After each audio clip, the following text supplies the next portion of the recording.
le monde, je vous retrouve aujourd'hui pour une nouvelle vidéo et aujourd'hui on va faire un mélange entre ma pile à lire du mois de février et mon bilan des challenges de ces 2 derniers mois. Donc c'est pour ça que vous n'avez pas eu de pile à lire du mois de décembre ni de janvier, c'est parce que je lisais les livres pour le challenge du Cold Winter Challenge et mon challenge des fins de saga. Du coup je vais vous présenter un peu tout ça mélangé, les bilans des challenges, ma pile à lire du mois et du coup on va commencer tout de suite. On va commencer rapidement par mon bilan du Cold Winter Challenge, donc qui s'est déroulé du 1er décembre 2018 au 31 janvier 2019. Nous sommes aujourd'hui le 1er février, donc je suis clairement dans les temps pour vous filmer ce bilan. Ici j'ai validé mon Cold Winter Challenge. J'ai lu un livre pour chaque catégorie que j'avais sélectionné. La première c'était La magie de Noël, donc un livre qui se passe soit au Nouvel An, soit à Noël. Et j'avais donc sélectionné Un goût de cannelle et d'espoir de Sarah McCoy aux éditions Pocket. C'est un roman que vous n'avez pas encore vu en update lecture, que vous verrez sûrement pas dans le prochain mais dans celui d'après, mais que j'ai donc lu au début du mois de janvier. Ça a été en fait la lecture qui a fait la transition entre fin décembre et début janvier et j'ai passé un excellent moment avec ce roman. C'est un roman historique.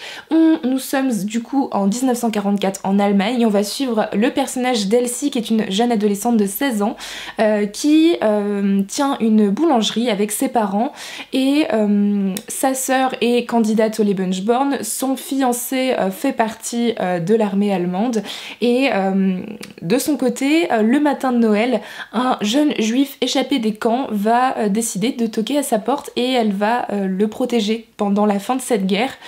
C'était un roman que j'ai beaucoup apprécié et je vous en reparle du coup très bientôt en update lecture. Et on continue avec la deuxième catégorie, j'en avais sélectionné que 2, il s'agit de Flocons magiques. Ici il faut lire des contes, des réécritures de contes, de la fantasy, du fantastique. J'avais donc sélectionné 4 romans, sur les 4 je n'en ai lu qu'un, un des 4 est ma lecture en cours et les 2 autres vont être lus au mois de février.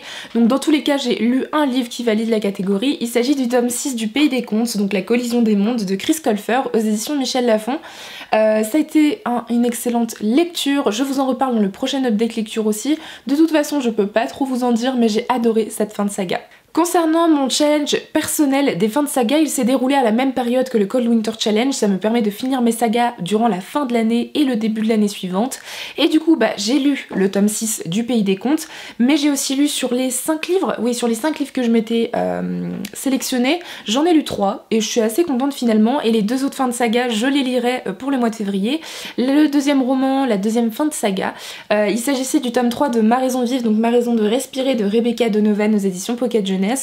Ici ça a été une excellente fin de saga aussi, peut-être un peu en dessous des 2 premiers tomes mais je l'ai quand même beaucoup apprécié. Je vous en reparle aussi dans le prochain update lecture parce que je l'ai lu en décembre. Et la troisième fin de saga que j'ai lue durant ce challenge, il s'agit du tome 3 de Illuminae d'Ossie Obsidio d'Amy Kaufman et Jay Christophe aux éditions Casterman. Ici ça a été une excellente lecture, pareil que Ma raison de respirer, c'est pas le meilleur de la saga selon moi mais j'ai passé quand même un excellent moment avec ce 3e et dernier tome. Si vous aimez la science-fiction, foncez, et je vous en parle aussi dans le prochain update lecture. On va donc pouvoir passer cette fois-ci à ma pile à lire du mois de février. Du coup vous allez retrouver les livres que je n'ai pas lus pour les deux challenges dont je vous ai parlé précédemment. Déjà le premier, il s'agit du 3e tome de la saga Miss Peregrine et les enfants particuliers, La bibliothèque des âmes de Ransom Riggs, ici aux éditions France Loisirs mais qui est paru aussi aux éditions Bayard à l'origine. Je pense que vous connaissez tous la saga Miss Peregrine, j'ai apprécié énormément les 2 premiers tomes et j'avais très envie de lire ce 3e et dernier tome. Je sais qu'il y a un 4e tome qui est sorti mais pour moi c'est une trilogie, une nouvelle trilogie, une nouvelle saga dans le même univers, donc je ne la compte pas dans cette saga, donc je vais finir cette trilogie. Et je sais que le 4e tome sort dans quelques mois aux éditions Bayard, donc j'ai hâte de pouvoir m'y plonger et pour cela il faut que je lise ce 3e tome qui est quand même une méga bricasse. Ensuite les 2 autres romans des challenges précédents, c'est en fait une duologie complète que j'avais décidé de lire cet hiver. L'hiver n'est pas encore terminé donc je les remets dans cette pile à lire. Le premier tome c'est ma lecture en cours, il s'agit de Toby Lowness. Le tome 1, La vie suspendue de Timothée de Fombelle aux éditions Gallimard Jeunesse. Donc c'est ma lecture en cours, il me reste clairement 50 pages donc je vais le finir sûrement aujourd'hui ou demain selon le temps que j'aurai pour lire. Ici on va suivre le personnage de Toby en fait qui est un être qui mesure 1,5 mm. Il vit dans un arbre avec toute une communauté, toute une vie, en fait il y a toute une vie dans un arbre et il est en pleine course-poursuite, c'est-à-dire que c'est devenu la personne la plus recherchée de l'arbre et il est poursuivi à travers tout l'arbre pour de multiples raisons. C'est un livre que je trouve très intéressant, en fait c'est une relecture, j'ai lu ce roman il y a de cela peut-être 3 ans, quelque chose comme ça, donc ça faisait un moment, je n'avais presque aucun souvenir de ce roman et pourtant j'aime toujours autant me replonger dans la plume de Timothée de Fontbelle et dans son univers. Du coup, c'est une excellente lecture pour le moment, j'espère pouvoir le finir pour enchaîner sur le tome 2, donc qui sont Les yeux d'Elisha, toujours de Timothée de Fontbelle, cette fois-ci que j'avais trouvé en occasion et je m'étais dit c'est le moment pour au moins finir une duologie, donc j'aimerais beaucoup enchaîner avec le tome 2, sinon je pense que je ne le ferai jamais, donc il faut que je lise ce tome 2, et en plus la couverture est juste hivernale, elle est magnifique, et du coup ça me fera une saga de terminer pour 2019 et ce sera pas plus mal. Je vais passer au reste de ma pile à lire du mois de février avec cette fois-ci La religieuse de Diderot aux éditions Le Livre de Poche. Je souhaitais lire plus de classiques en 2019 et j'ai un cours en ce moment sur les Lumières à l'université qui est très intéressant et du coup je me dis que c'est peut-être le moment de sortir un livre de Diderot qui faisait partie de ce même mouvement intellectuel.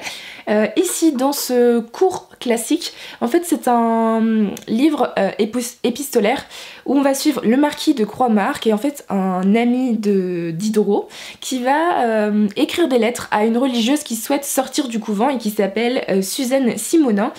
Sauf que Diderot va avoir l'idée de répondre à la place de Suzanne Simonin à son ami, juste pour voilà, lui faire une blague, trouver ça drôle, et en fait finalement il va être pris à son propre jeu et va continuer cette correspondance avec son ami en se faisant passer pour la religieuse, et je trouve ça plutôt intéressant, j'ai bien envie de voir ce que ça va donner, c'est un classique qui me fait envie depuis un moment, il est très peu connu, mais du coup j'ai hâte de découvrir l'histoire qu'il renferme. On continue avec le deuxième classique de cette pile à lire, il s'agit du Procès d'Oscar Wilde de Merlin Howland aux éditions Le Livre de Poche aussi. Ici c'est un livre que je vous ai présenté dans mon dernier book haul, vous avez été beaucoup à dire qu'il avait l'air super intéressant. Ici on va suivre le procès du célèbre auteur Oscar Wilde, donc, qui a écrit notamment Le Portrait de Dorian Gray ou encore Le Fantôme de Canterville ou Salammbô. Et en fait ici ça se passe en 1895, on est à Londres et en fait il va être accusé en public de sodomie par le marquis de Queensberry et qui va le poursuivre en diffamation, ce qui va l'amener à un premier procès. Et en fait, l'affaire va s'envenimer le jour où ce même marquis va accuser Oscar Wilde de pervertir son fils de 20 ans et du coup cela va l'amener à un second procès qui va condamner l'écrivain à une peine en prison, dans la prison de Reading, c'est ça. Et ici en fait c'est la retranscription des deux procès et ça m'a l'air tellement intéressant. Oscar Wilde c'est un homme de lettres qui est hors de son temps, qui a écrit des œuvres sublimes et en plus qui a une manière de parler aussi sublime. Et j'ai hâte de voir comment il va réussir à se dépêtrer de tout ça, même si on sait qu'à la fin il est condamné, mais c'est l'époque où les homosexuels ne sont absolument pas acceptés par la société. Dans tous les cas, je pense qu'il aurait été condamné à cette peine de prison, mais j'ai bien envie de voir comment il va se défendre face à tous ces hommes, à toute cette société qui est homophobe. Et en fait voilà, c'est vraiment sous la forme de procès, donc vous avez vraiment le nom des juges, le nom d'Oscar Wilde, etc., le nom des témoins, et je trouve la forme plutôt intéressante. Merlin Howland, si je ne me trompe pas, c'est voilà le petit-fils d'Oscar Wilde, et du coup j'ai bien hâte de voir ce que ce livre va donner. Si je ne me trompe pas, il y a un film qui est sorti fin décembre, qui est adapté de ce livre, qui est The Happy Prince, avec notamment Colin Firth, et j'espère sincèrement pouvoir le voir après ce roman. On passe à un tout autre genre cette fois-ci avec Sherlock, Lupin et moi, le tome 2, le dernier acte à l'opéra de Irène Adler aux éditions Albin Michel Jeunesse. Donc on est sur de la jeunesse, une série policière qui reprend les personnages de Sherlock Holmes, de Arsène Lupin et Irène Adler. C'est un roman en fait qui est écrit par P.D. Baccalario, qui est un auteur italien, qui a décidé de reprendre en nom d'auteur le nom du personnage féminin principal. Et ici voilà, c'est encore une nouvelle enquête avec ce trio qui s'est rencontré dans le tome 1 à Saint-Malo face à un meurtre, et du coup j'ai bien envie de voir ce que ça va donner. J'avais beaucoup apprécié le premier tome, c'était très sympa, mais j'avais trouvé ça un peu long à se mettre en place le temps que les personnages se rencontrent. Je me dis que là ça peut être peut-être un peu plus rapide et beaucoup plus prenant, et j'ai hâte de le découvrir. Ensuite ça fait un moment que je n'ai pas lu de roman en VO anglaise, il faut absolument que je m'y remette parce que je me suis donné un objectif cette année d'en lire 12, donc un par mois ou même une dizaine dizaine et il faut que je m'y mette à un moment. Et du coup ça me manque un peu de lire en anglais, donc je vais continuer une saga avec Ice Like Fire de Sarah Rush aux éditions Balzer and Bray. Ici c'est le deuxième tome de la saga Snow Like Ashes que j'avais lu en décembre, mais pas 2018 mais 2017, donc ça remonte à un peu plus d'1 an déjà. C'est une petite bricasse mine de rien qui fait presque 500 pages, c'est écrit quand même assez gros à l'intérieur.